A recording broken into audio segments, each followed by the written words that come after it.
안녕하세요. 진일교 목사입니다. 2023년 6월 13일 화요일 새벽 묵상을 시작하도록 하겠습니다.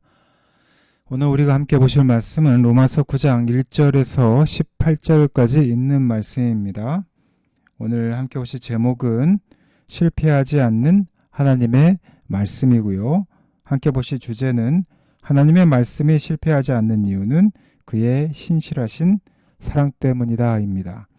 오늘 말씀을 통해서 이스라엘이 실패했기 때문에 하나님께서 이방인을 새로운 이스라엘을 삼으셨는지에 대한 질문을 통해 오늘 말씀의 귀한 말씀들을 살펴보도록 하겠습니다.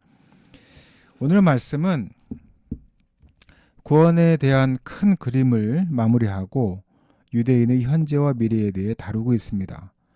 본문은 시작 부분으로 29절까지 이스라엘의 현 상황과 하나님의 은혜로운 택하심을 논했습니다. 그리고 오늘 본문의 1절부터 18절은 논리 진행에 따라서 세 부분으로 구분할 수 있는데요. 첫째는 1절에서 5절로서 바울의 열망과 이스라엘의 특권에 대해 기술하고 있습니다. 두 번째는 6절에서 13절까지인데요. 하나님의 주권과 참 이스라엘의 됨을 다루고 있고요. 마지막 세 번째는 14절부터 18절까지인데 하나님의 주권을 변호하는 장면이 오늘 본문에 나옵니다. 오늘 말씀을 통해서 우리가 좀 더 깊이 들여다보면요.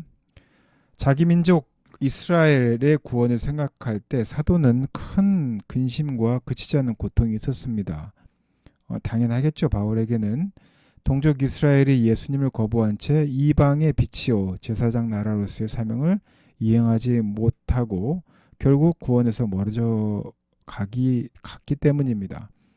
많은 축복을 받았음에도 불구하고 이방인의 빛이 되는 사명은 망각한 채 특권에만 취해서 멸망의 길을 밟고 있었기 때문에 당연히 바울은 자기 민족의 이스라엘 구원을 생각하며 근심과 그치지 않는 고통을 가질 수밖에 없었겠죠. 이스라엘의 구원이 희미하다고 해서 돌아온 자들을 통해 이방인까지 하나님 나라로 삼으시겠다는 하나님의 말씀마저 폐해진 것은 아닙니다. 약속에 변한 것은 없습니다. 처음부터 야곱 이스라엘의 육신의 자녀가 언약의 자녀는 아니었습니다. 아브라함의 아들들의 경우로 보십시오. 인간의 생식 능력으로 태어난 자녀가 아니라 하나님의 창조의 능력으로 태어나서 하나님이 누구신지 드러낸 자만이 약속의 자녀임을 우리가 아브라함의 아들들을 통해서 알 수가 있는 것이죠. 에서가 아니라 야곱이 언약의 후손이 되는 데 있어서 이삭이 기여한 것은 전혀 없습니다.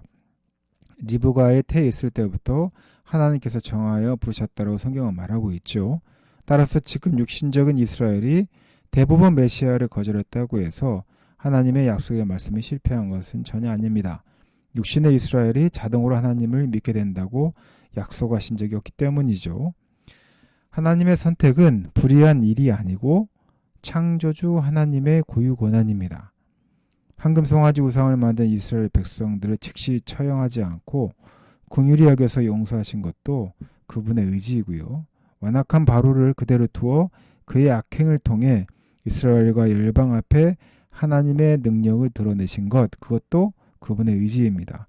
더 멸망해야 마땅한 사람 중에 긍휼히 여길 자를 정하신 것을 두고 죽어 마땅한 죄니 불공평하다고 마땅할 자격이 없습니다. 긍휼히 여길 하나님의 자유를 제약하거나 강제할 사람은 세상에 없다는 것이죠. 우리 성도들이 고유 권한인 하나님의 선택을 인정할 때 우리가 하나님을 바라보는 신앙의 본 모습을, 우리의 모습을 살펴볼 수가 있습니다. 인간의 사랑은 실패할 수 있죠. 그러나 하나님의 사랑은 실패할 수 없습니다. 아니, 실패하지 않습니다. 언제나 동일하신 하나님께서 아브라함과 맺으신 약속을 기억하셨고요. 이스라엘이 그 약속을 잊고 연거푸 실패했지만 하나님은 포기하지 않으시고 자신의 방식으로 신실하게 약속을 성취해 오셨습니다. 물론 지금까지 그래 오셨습니다. 우리는 말씀의 상황에 따라 변할 수 있다라고 합니다. 그러나 영원히 변치 않는 변치 않은 하나님께서 상황이 달라졌다고 약속을 취소하신다면 그분은 신실하신 분이 아니십니다. 그러나 하나님께서 우리와 약속하셨고 당신의 선택과 당신의 약속대로 나아가심을 우리가 믿을 때 그분의 말씀에 우리가 그 의지하여서 오늘의 삶을 살아갈 수 있는 것입니다. 사랑하는 지교 성도 여러분, 이스라엘이 실패했기 때문에 하나님께서 새로운 것들을 삼으실 거라고 하는 것보다는 하나님께서 실패하지 않는 이유는 그의 신실하신 사랑 때문임을 우리가 알고 그 말씀대로 살아가시기를 예수님의 이름으로 축원하고 부탁드립니다. 함께 기도하겠습니다. 실패하지 않는 하나님의 말씀을 우리가 기억하게 좀 도와주시옵소서. 그 이유는 주님의 신실하신 사랑 때문입니다. 우리 끝까지 믿고 또 우리를 사랑하시는 그 사랑을 우리가 믿게 하시고 또한 그런 하나님을 의심하지 않고 살아가는 우리 성도들에게 주님 축복하여 주시옵소서. 이 모든 말씀 거룩하신 예수님 이름으로 기도드렸습니다. 아멘.